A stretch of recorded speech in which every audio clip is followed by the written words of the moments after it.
This interview is for a project work at CSU History Department with Dr. Brown, and I am going to be interviewing one of my classmates, Miss Simona, Josey. Hello, how are you? I'm good. How you doing this morning? On a topic, racial segregation in United States.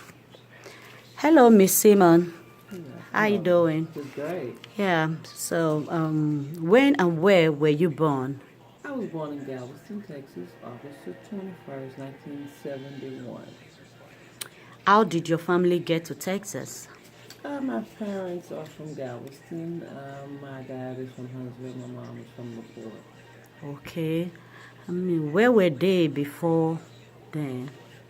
My dad, they grew up in Galveston, but they're originally from Huntsville. Okay. What do you remember about your childhood?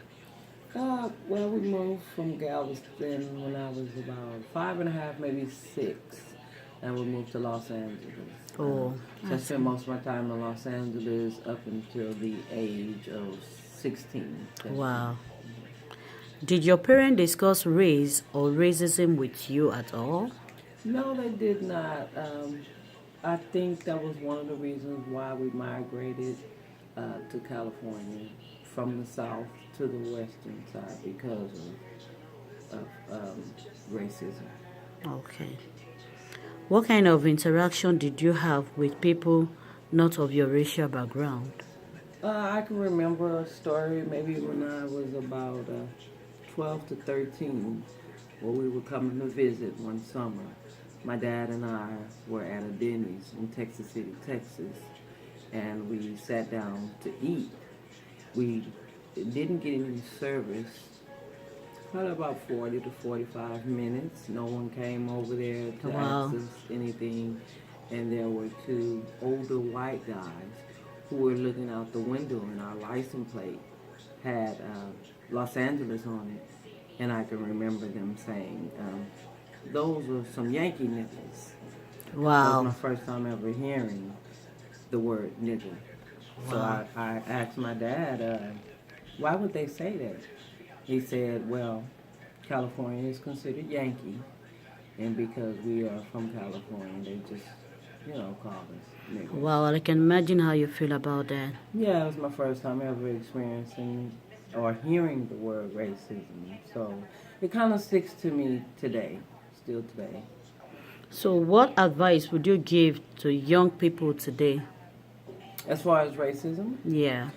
Well, first of all, we need to know our heritage. It didn't start 10 years ago, 20 years ago. The things that are going on now as far as the police brutality, the killings and everything, this is just another form of slavery. We need to educate ourselves more with racism. Yeah. Know a lot more about our black heritage. Yeah. Black history is very important. Where we come from is so much important. Yeah. Okay, that's okay. What made you choose Texas Southern? My dad graduated from Texas Southern. My aunt graduated from Texas Southern. My sister has an MBA from Texas Southern. So me and my sister are now attending Texas Southern. Wow, that's a very good one. What did you study? I am studying business right now. Mm-hmm. I have about a year and a half, maybe about a year. How did it prepare you for where you are now? Studying business, how did it prepare you for where you are now? What can you... Well, I started in a pharmacy program in the 90s. I was a pharmacy tech for 10 years and decided to go to pharmacy school. I got accepted at TSU pharmacy program. But then I got married and opened up a tax business, which has been successful for the last 6 years. So I decided to go back to school for business. Okay. What memories stick out most? In this racial segregation in the United States, is there something that you can, aside from your experience with your father, Is there something you can still remember, maybe from your friend or your aunts or something that you would like to share in this I interview? remember my grandmother telling us a story about how she had 7 boys, and how racism was very serious back in the 20s and 30s. My great grandmother lived to be 101. Wow. And I was fortunate, and also my oldest son were fortunate enough to hear the stories that she told us about the racism in the South, and how they couldn't get on the bus, how they would have to walk miles, how they would spend their money, but you couldn't be able to get into the stores. You'd have to give them the money outside at a window.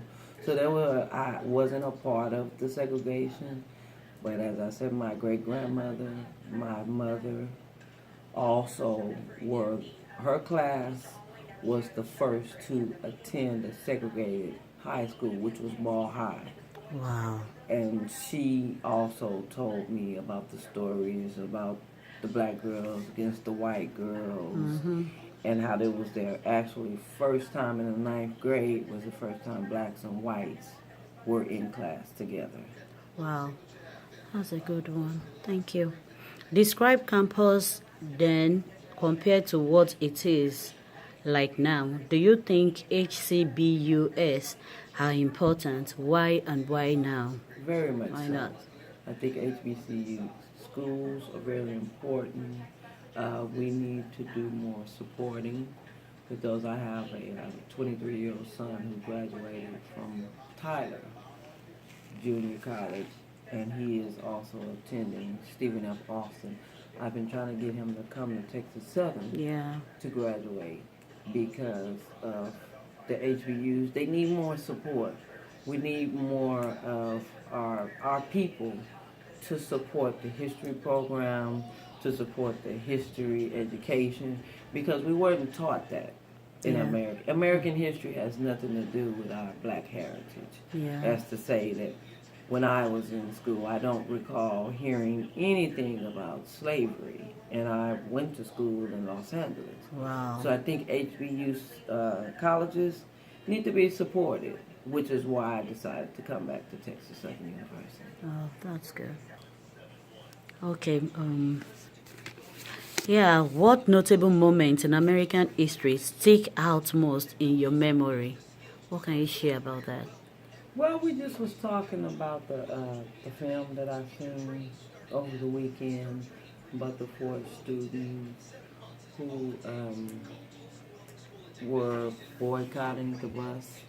They also sat at the cafe in Nashville, Tennessee. They kind of took to heart because it took courage for those 4 students, as young as they were, to demand the respect to actually sit in a cafe and eat. And I don't think they actually cared about eating next to a white person. I think they wanted equality. They wanted to be treated the same. If you're going to get my money, why I can't sit in here? Why should I eat my food outside? That's right. So that started a boycott with the bus system, and I think that story did an impact on my memory. Thank you so much, Miss Simona. I appreciate your time. No problem. Thank you so much for sharing your light and for sharing your experience with me. I appreciate it. Thank you. Thank you.